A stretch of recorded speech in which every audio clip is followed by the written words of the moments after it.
Ya sabar, aku pakai baju. No, dari tadi nggak pakai baju. Sudah naik sini pengen pakai baju. Sekali kau bicara, kau pakai emot, ketawa-ketawa, kau pikir kita ini manusia, mata kau. Coba Anda nyalakan dulu kamera Anda. Sopan santun kau. Marah. Kejang-kejang.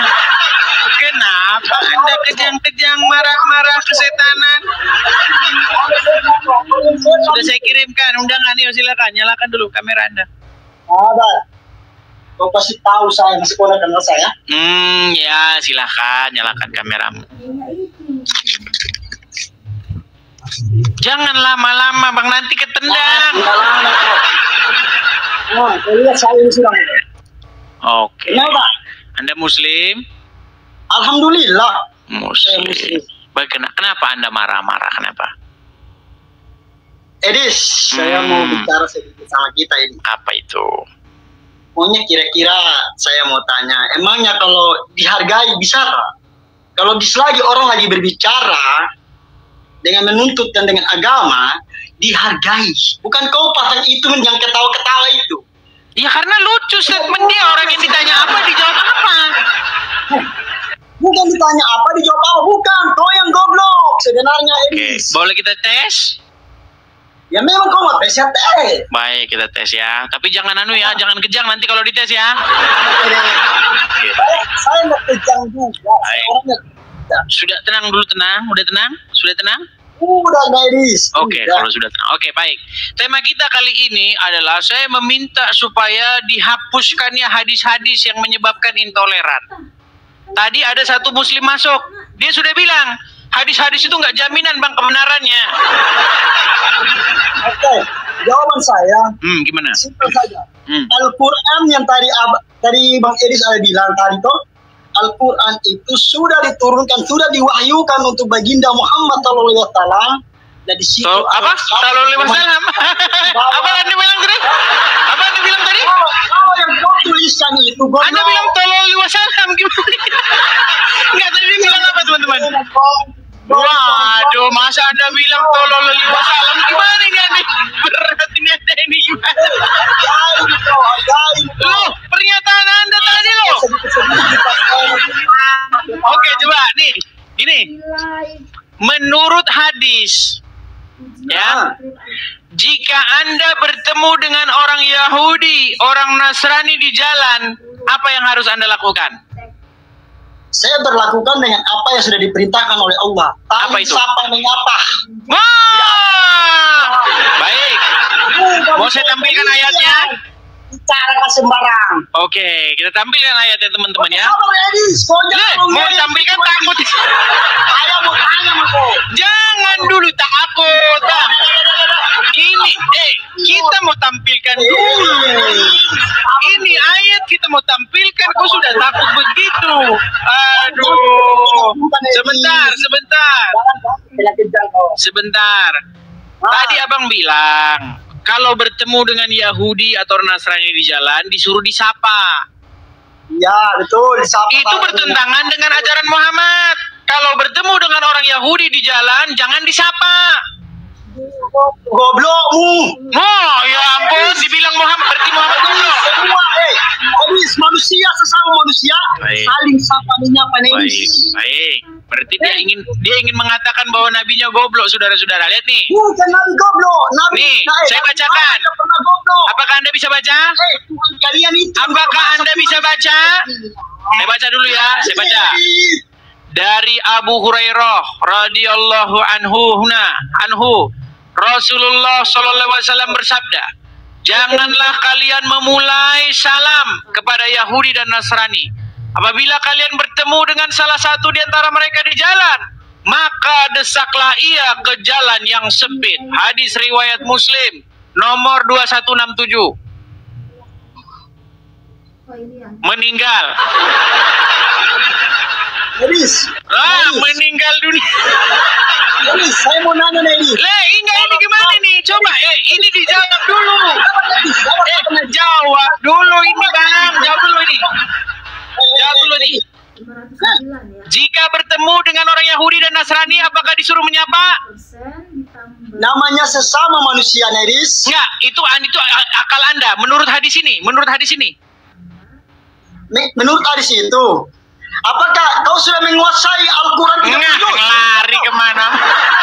Menurut hadis ini, janganlah kalian memulai salam kepada Yahudi dan Nasrani, betul?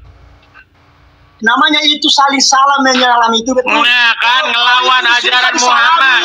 Berani Anda dengan Muhammad, berani Anda dengan ajaran Muhammad. Berani. Edis. Apakah kamu berani dengan ajaran Muhammad? Namanya Nabi Muhammad itu utusan. Oke, apa yang dikatakan Muhammad? Utusan ke dunia untuk menyebarkan agama Islam. Oke. Ajarannya apa? Jangan memulai mengucapkan salam kepada Yahudi dan Nasrani, betul? Edis, sabar Edis.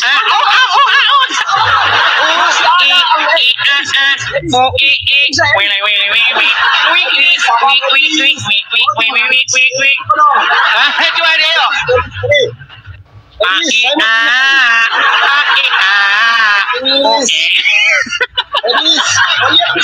Saya nggak gentar sama kau, Edis. Coba Pangeran, ini tadi dari Abu Hurairah, jangan memulai mengucapkan salam kepada Yahudi dan Nasrani. Apakah ini ajaran Muhammad? Oke, saya mau tanya dulu, Edis. Itu saya bisa jawab, Edis. Saya mau tanya kita. Ya, apakah ini ajaran Muhammad? Oke, apakah saya mau tanya? Saya mau tanya nih, balik dulu. Enggak, saya tanya dulu, apakah ini ajaran Muhammad? Itu siapa yang bilang itu ajaran Muhammad? Dari Abu Hurairah. Ini dalam hadis. Dan ini website ini rumahshow.com. Nih, berkumpul dan bercampur antara muslim dan kafir. Hadisnya ini, lihat nih, ayo apa? Nah, Edis, sabar. Kau mengerti itu Arab, Edis? Saya mau tanya kau, Edis. Ini yang menerjemahkan ini pegang. Sungguh kamu termasuk orang-orang yang nekat.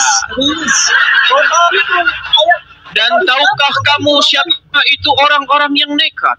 Yaitu mereka yang tidak diberikan kepadanya bukti yang nyata, namun mereka tetap menolaknya. Dan mereka itu tiada lain adalah orang-orang yang mengikuti hawa nafsunya, tetapi mereka tidak mengetahuinya. Bang, tadi menurut hadis itu boleh nggak mengucapkan salam kepada Yahudi atau Nasrani? Namanya juga harus diberi salam, ya, Edi. Nah, makanya aku bilang sebenarnya Anda itu setuju dengan saya supaya hadis-hadis yang demikian dihapus saja, betul? Masih banyak. Anda setuju berarti itu dihapus ya? Edi, sabar Edi. Enggak, sabar, aku tanya dulu. Abang setuju bahwa itu dihapus? Saya tidak setuju kalau itu dihapuskan. Kalau tidak dihapus berarti kalau bertemu dengan Yahudi dan Nasrani apa yang harus Anda lakukan? Saya mau tanya kita, apa itu sebaliknya? Berat ini teman-teman, berat. Bang, kalau Anda percaya kepada hadis itu, Abang, Anda harus mendesak mereka ke jalan yang sempit. Anda harus jangan mengucapkan salam kepada orang Yahudi dan Nasrani. Persempitlah jalan mereka, betul? Tidak mungkin. Tidak mungkin. Udah kutunjuk tadi. Kita tidak berikan salam. Bang, Abang bisa baca? Kita saling sapa menyapa. Bang, kau bisa baca apakah tidak? Bang, kau bisa baca apakah tidak? Kau bisa baca apakah tidak? Agakmu saja beri salam kepada kita. Ini berat ini. Apakah kau bisa baca atau tidak? Bang, apakah Abang bisa baca? Kan marah-marah lagi kan? Kenapa Abang marah-marah? Diskusi saja susah kau itu. Bang, justru ini gua ajak Abang diskusi. Menurut ayat itu tadi, nah, kan marah-marah kan? Gua baca dulu Bang ya. Nih, dari Abu Hurairah radhiyallahu anhu, Rasulullah sallallahu alaihi wasallam bersabda, janganlah kalian memulai salam kepada Yahudi dan Nasrani apabila kalian bertemu dengan salah satu dari mereka di jalan, maka desaklah ia ke jalan yang sempit. Betul. Nah ini namanya juga Meninggal. sama manusia, insan yang lemah di mata Allah, di mata Iya, tapi menurut hadis ini disuruh diapain? Oke, sama tahu. Enggak, menurut hadis ini disuruh diapain? Kau bisa tak hapus itu sendiri? Kau bisa tak? Hapus itu sendiri. Makanya saya minta kalian supaya hadis ini dihapuskan, Hapus betul. itu di situ bisa kau hapuskan di. Berarti menurut hadis ini dihapuskan, betul. Seharusnya dihapuskan menurutmu. Jangan kau. Gimana ini? Jadi menurut hadis ini, menurut hadis ini, menurutku dihapuskan. Betul Iya, tak? teman-teman semuanya. Kalian lihat hadis. Ayat. Orang lain kau tantang kau. Hadis 30 juz kalau kau sudah hafal. abang ini Saya akui. Itu boleh. sudah dikasih tahu, tapi masih ngeyel. Jangan kau sebab nyari kau. Oke lah bang, aku mau nyanyi dulu bang. Aku mau nyanyi bang. Mau boleh aku nyanyi? Oke, turun kali bang ya. Aduh, kita kasih lu kesempatan muslim yang lain lah. Aduh. Sudah dikasih fakta, sudah dikasih dalil, masih ngeyel sendiri. Aduh, berat saudara-saudara.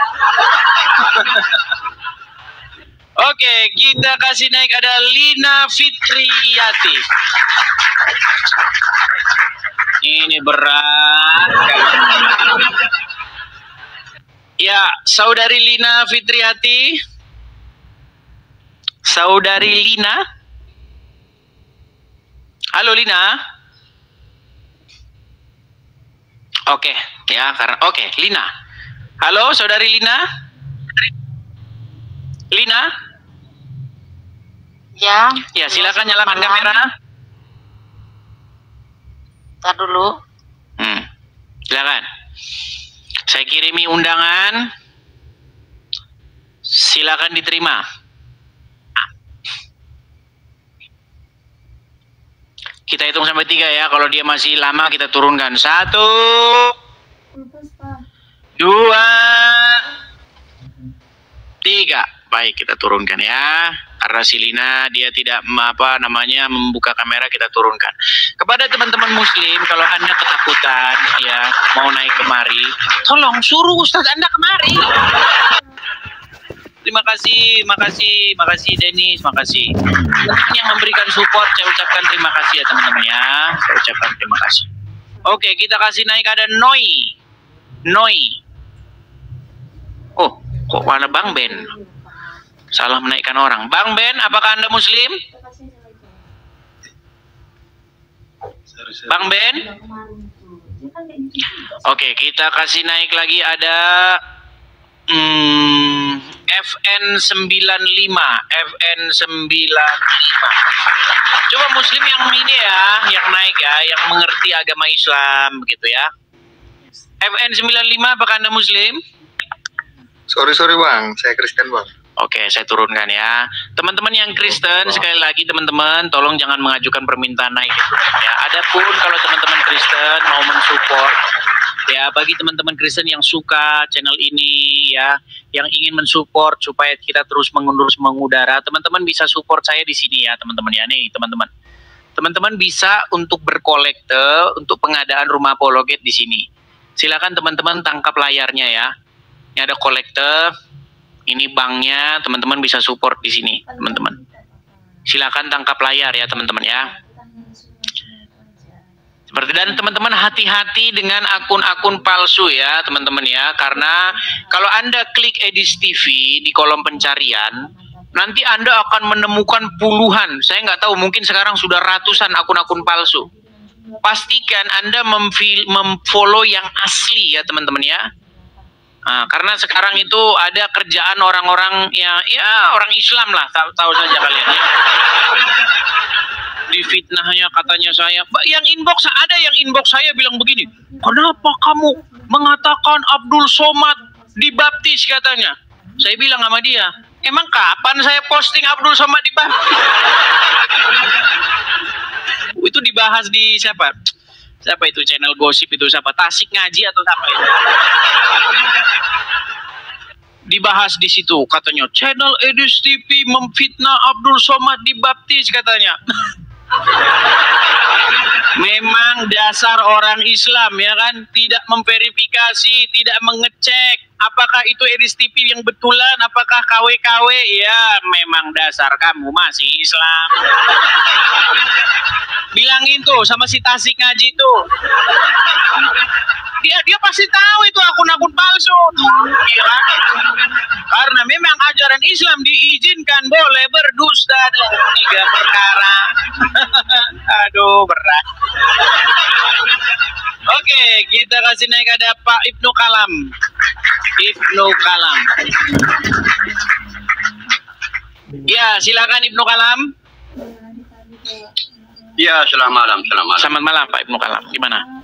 Ini kalau saya mau minta izin. Ini kalau saya lihat Pak Ibnu Kalam, saya ingat itu loh. Siapa itu?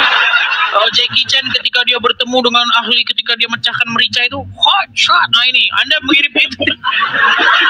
Gurunya Jackie Chan itu loh. Ya silakan Pak Kalam. Ya pertama-tama saya minta juga mau melive-kan siaran Anda. Jangan saya dikenai copyright. Ya, kena copyright. Ya mudah. Artinya jangan sampai saya kena copyright karena saya mau juga melive-kan channel Anda kan. Oh begitu, mau melive-kan. Oke Pak Kalam, bagaimana? Apakah Anda setuju dengan dihapuskannya hadis-hadis yang menyebabkan intoleran? Ditutupi saja sebagaimana ayat di dalam Al-Quran itu kan begini. Kalau hadis seperti itu kan ada hadis lain di mana Nabi Muhammad itu menggadaikan baju besinya kepada orang Yahudi. Sampai sekarang belum dibayar. Itu kan sudah Anda bahas. Ya, sampai sekarang belum dibayar utangnya Muhammad kan? Ya. Iya. Jadi begini teman-teman, ketika kita baca hadis, kita ini makin bingung dengan sosok Muhammad. Nabi Muhammad itu ada yang baik hubungannya kepada Yahudi, ada juga yang kurang bagus. Begitu. Jadi gini Pak Kalam, gini. Semakin saya baca hadis, semakin saya bingung dengan karakter Muhammad. Menurut Abdul Somad nih, ya. Ghanimah atau harta rampasan perang yang didapatkan oleh Muhammad itu dihitung kalau nggak salah sekitar berapa ratus miliar. Iya betul. Ya kan? Ada itu. Iya. Jadi menurut Abdul Somad, ghanimah yang dihitung, ya kan? Nih, sebentar, sabar teman-teman. Jadi kita makin bingung. Kalau kita perdalam Muhammad ini, teman-teman, memang akhirnya umat Islam itu akan meninggalkan hadis-hadis ini seperti Buya Sakur. Makin bingung. Ya. Nih. Betul. Sebentar ya.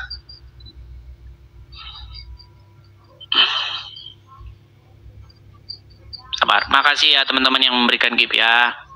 Nih, menurut Muhammad, menurut Abdul Somad, nih, seginilah harta rampasan perang yang didapatkan, nih ya.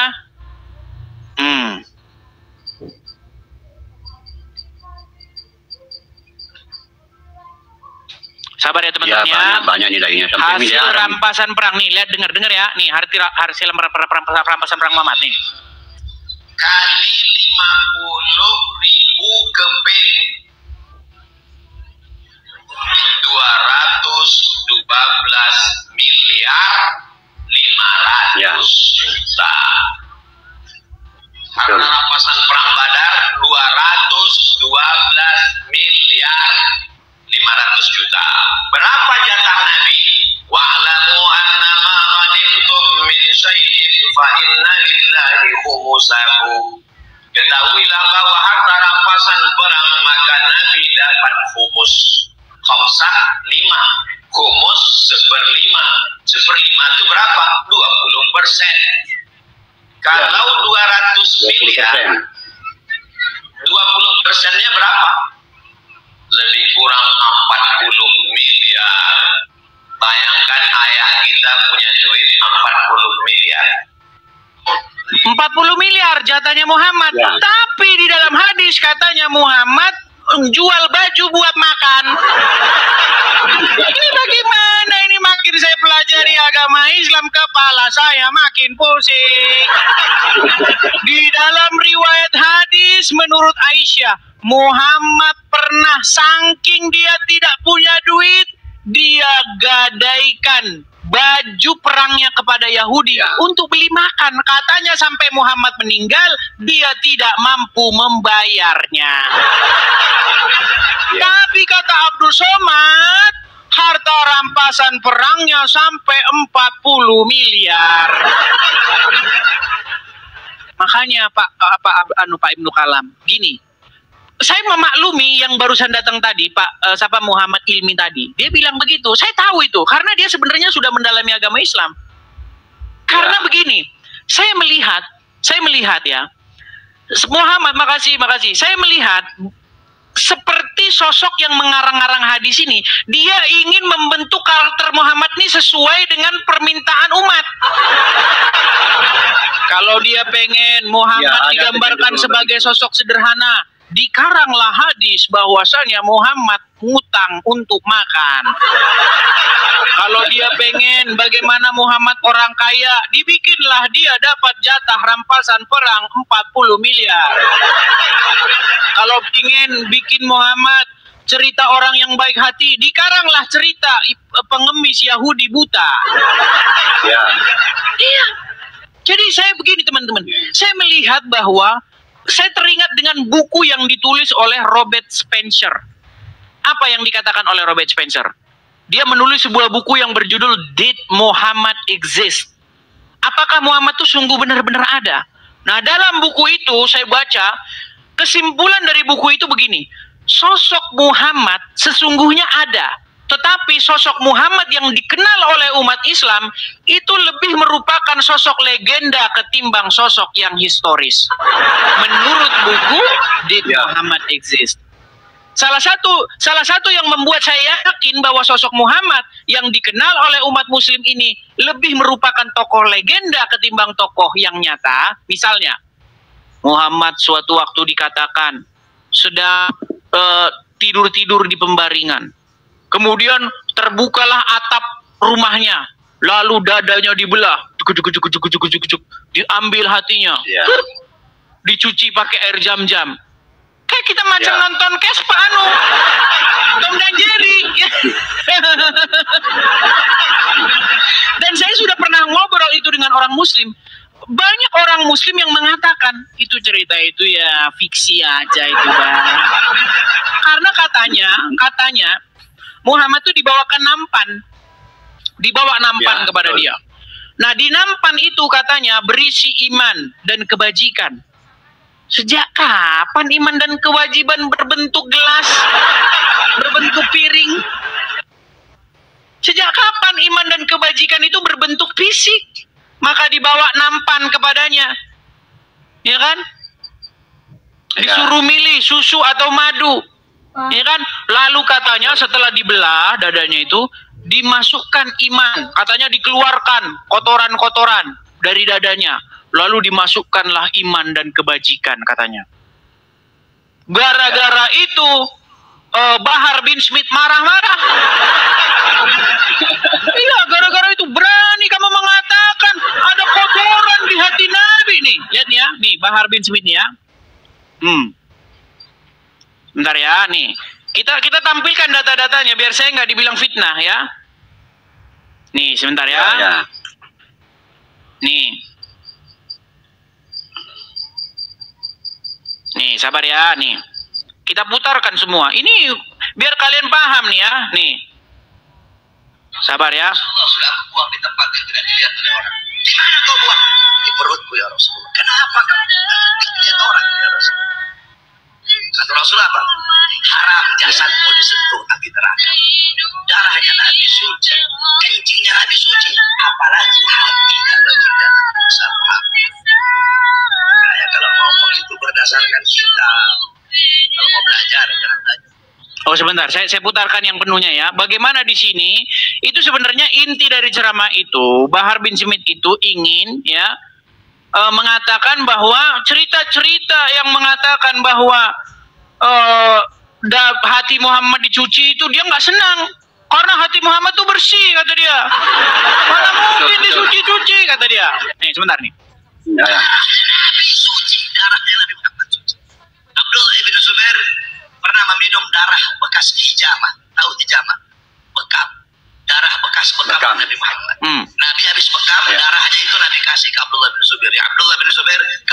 ini darah di tempat yang tidak dilihat oleh orang. Abdullah bin Zubair bawa itu darah. Dia lihat nggak ada orang, dia minum darah Nabi Muhammad. Dia pergi lagi ke Rasulullah, ya Rasulullah, sudah aku buang di tempat yang tidak dilihat oleh orang. Di mana kau buang? Di perutku ya Rasulullah. Kenapa kamu? Kan nggak dilihat orang ini ya Rasulullah. Kata Rasulullah apa? Haram jasadmu disentuh api neraka. Darahnya Nabi suci, kencingnya Nabi suci, apalagi hatinya baginda Nabi besar Muhammad. Makanya kalau ngomong itu berdasarkan kitab. Kalau mau belajar, jangan belajar di Google kamu. Belajar sama kitab-kitab salah. Oh. Itu kan sebenarnya konteksnya Bahar bin Smith itu berbicara mengenai bantahan terhadap katanya dada Muhammad dibelah, dikeluarkan kotoran. Nah, tapi inti daripada itu semua begini Pak Abdul Pak Kalam. Saya melihat bahwa sosok Muhammad yang historis, sosok Muhammad yang betul-betul sejarah itu tidak seperti yang digambarkan di dalam kitab-kitabnya orang Islam. Dadanya dibelah-belah, dicuci-cuci pakai air jam-jam. Sejak kapan kalau dada dibelah hatinya dicuci langsung bebas dari penyakit dengki? Makanya saya pernah bilang kepada orang-orang yang memiliki penyakit dengki, ya susah ngelihat teman senang ngelihat teman susah.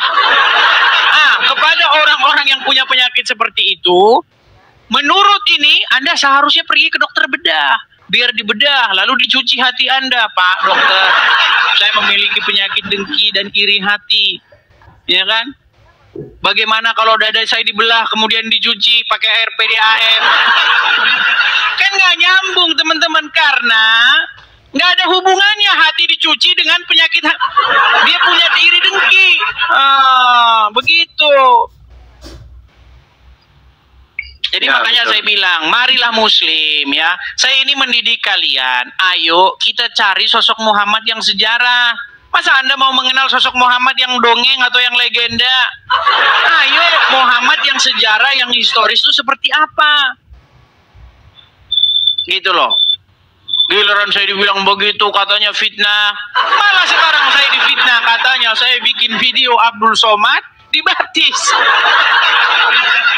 Dengar ya, muslim-muslim, kalian itu kalau tonton lihat Edis TV itu ada berapa, akun-akun palsunya ada berapa, lihat. Iya, banyak yang memasukkan, banyak sekali.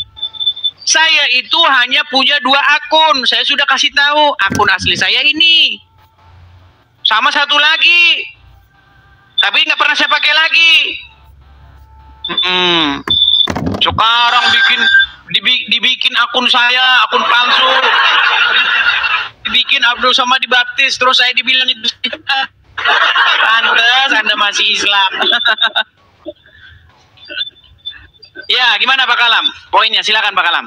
Ya, poin yang ingin saya sampaikan bahwa hadis-hadis yang seperti itu sama dengan di dalam Al-Quran. Ada ayat-ayat di dalam Al-Quran itu ditutupi oleh ayat yang lain, atau dengan kata lain dibatalkan oleh ayat yang lain. Ya gitu. Dan semua yang terkait dengan Al-Quran itu harus rujukannya lagi kepada kitab-kitab sebelum Al-Quran. Seharusnya begitu. Berarti gimana? Pak Kalam setuju untuk dihapuskannya hadis-hadis yang menyebabkan intoleran? Dijelaskan saja bahwa ada hadis yang seperti itu, yang menutupi hadis yang seperti itu adalah hadis yang lain. Tapi kalau bingung kalau begitu Pak Kalam, gimana kalau dihapuskan saja? Ya, lebih baik dihapus. Nah, mantap teman-teman, dihapus. Oke lah, lebih baik dihapus. Terima kasih Pak Kalam ya. Semoga ya petinggi-petinggi ya MUI ya, Majelis Ulama Indonesia, kemudian BNPT ya juga seharusnya ini mengajukan ini supaya hadis-hadis yang demikian dihapuskan. Karena ini terus-menerus ini menyebabkan ini resah. Gitu loh. Orang lagi kebaktian. Masih ada soalnya. Ya, termasuk mazhab yang diikuti sekarang ini sebaiknya jangan diikuti.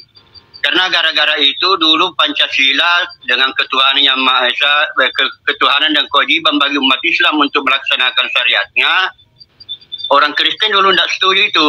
Karena mazhab yang sekarang ini itu kalau orang Islam mencuri babi tidak dihukum. Orang Islam mencuri alat musik tidak dihukum. Itu mazhabnya Ustaz Abdul Somad itu. Oke, saya punya satu video Pak Abdul Kalam ini ya, Pak Kalam ya, Ibnu Kalam. Ini misalnya nih ya. Sebentar ya. Jadi mencuri babi tidak dihukum, mencuri alat musik tidak dihukum. Itu bermasalah besar mazhab di Indonesia. Nih, ada seorang santri. Bagaimana santri ini dia mencuri dia di Alfamart, terus katanya sah itu mencuri barang Yahudi. Ada Pak Kalam.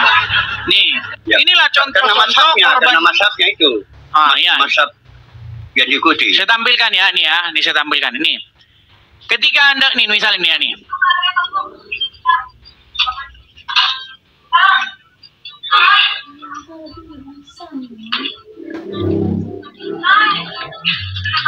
Oh, ini mencuri Oreo, bukan ini, sebentar. Bagaimana ada seorang yang mencuri di Alfamart, sebentar ya. Nih, sabar ya, sabar, saya klik dulu ya. Mencuri barang Yahudi. Bagaimana ada seorang mencuri, nah ini lihat nih ya nih. Oh ya, tidak suaranya, sebentar. Sabar. Mencuri barang Yahudi, sebentar. Maka Yusuf Mansur kan ambil barang di supermarket halal. Karena Allah yang menciptakan segala sesuatu.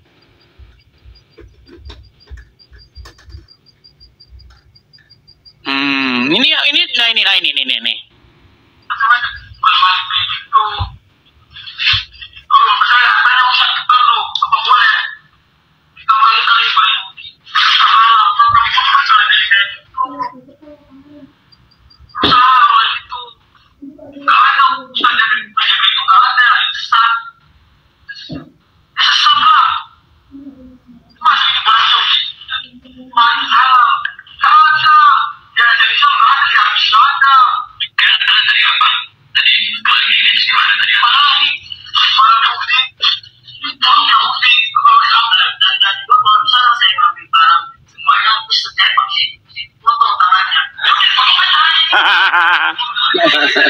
Tapi itu Pak Kalam, itu mazhab apa itu yang menghalalkan mencuri barang Yahudi itu, Pak Kalam? Tapi mazhabnya Ustaz Abdul Somad. Boleh mencuri barang Yahudi, mengambil barang Yahudi. Sepertinya begitu. Bahkan mengambil barang di supermarket menurut Ustaz Yusuf Mansur kan diambil saja kan, tidak usah bayar. Karena segala sesuatu diciptakan oleh Allah. Jadi Allah yang punya barang itu. Bermasalah besar. Ya, jadi teman-teman, makanya ketika saya meminta supaya ajaran-ajaran yang demikian itu dihapuskan, demi apa? Supaya apa? Supaya kita itu ya bisa hidup tentram dan damai. Orang mau kebaktian silakan. Orang kebaktian dibubar-bubarin. Untung tidak diambil alat musiknya. Karena seandainya mereka tahu bahwa mencuri alat musik tidak haram. Untung. Ya. Oke lah Pak Kalam, terima kasih Pak Kalam. Ini Anda setuju ini. Jadi sekali lagi ya, saya juga ikut melaikan channel Anda ya. Silakan Pak Kalam, silakan. Ya. Terima kasih banyak. Oke, saya turunkan Pak Kalam ya. Oke, terima kasih. Oke, selamat malam Pak Kalam. Ya itulah teman-teman ya. Jadi semoga ini disampaikan ya teman-teman ya, sampai bahwa ajaran-ajaran yang menyebabkan umat tidak tidak bisa toleran itu ya dihapuskan begitu ya. Sudah upload itu di VT saya. Halo Firman. Halo. Ya Firman. Diturunkan saja, diturunkan. Oke, baik, saya turunkan ya. Terus mana Pak Anda naik nih? Anda naik tapi minta diturun. Oke lah teman-teman ya, akhirnya kita sampai kepada penghujung acara ya teman-teman ya. Sekali lagi teman-teman, kepada teman-teman ya yang menonton, pastikan teman-teman follow akun saya yang asli ya teman-teman ya. Karena begitu banyaknya sekali akun-akun palsu yang mengatasnamakan nama saya. Jadi makanya teman-teman sekali lagi pastikan Anda memfollow yang asli. Ya, yang asli adalah yang sekarang Anda menonton ini dan sekarang Anda lihat di YouTube. Ya, nama channel saya itu Edis TV. Followersnya sekarang yang ini itu 200.000 lebih. Lihat followersnya berapa. Nanti followersnya 2.000 orang Anda bilang. Ya, karena banyak yang inbox saya ini. Karena ada salah satu YouTuber Muslim, namanya Tasik Ngaji atau siapa itu namanya ya. Dia membuat video, katanya Edis TV memfitnah Abdul Somad dibaptis. memang kerja orang Islam ya. Kenapa sih kalian karena tidak mampu membantah argumen lalu menebarkan fitnah? Ya karena memang di ajaran Muhammad boleh berdusta. Boleh berdusta dalam 3 perkara. Dan itu sedang dilaksanakan oleh para YouTuber Muslim. Ya kan? Karena dia tahu umat Islam ini kan awam-awam gak tahu apa-apa. Dia bikin video provokator kan. Orang ini memfitnah Abdul Somad, mengatakan dia dibaptis katanya. Lalu banyak yang inbox saya. Kenapa kamu fitnah Abdul Somad dibaptis? Goblok. Ya itulah ya. Netizen itu dibedakan menjadi 2. Netizen goblok dengan netizen pinter. Nah kalau netizen pinter itu dicari tahu dulu. Nah kalau netizen goblok itu ngomong dulu, cari belakangan. Nah itu ya. Seperti itu saya mendidik Anda supaya cerdas. Jangan seperti zaman-zaman kita masih SMA dulu, baru-baru keluarnya internet. Ya, gap-gap. Ya kan? Baru pegang internet, yang ngelihat sesuatu nggak cross check dulu beritanya bener atau enggak. Nah, itu. Jangan seperti itu teman-teman ya. Oke, saya rasa itu saja dulu teman-teman. Kita rehat dulu. Nanti kita lanjut lagi teman-teman ya. Karena hari ini saya ada mau ngantar dulu teman-teman ya. Oke, saya rasa itu saja dulu teman-teman. Sekali lagi teman-teman.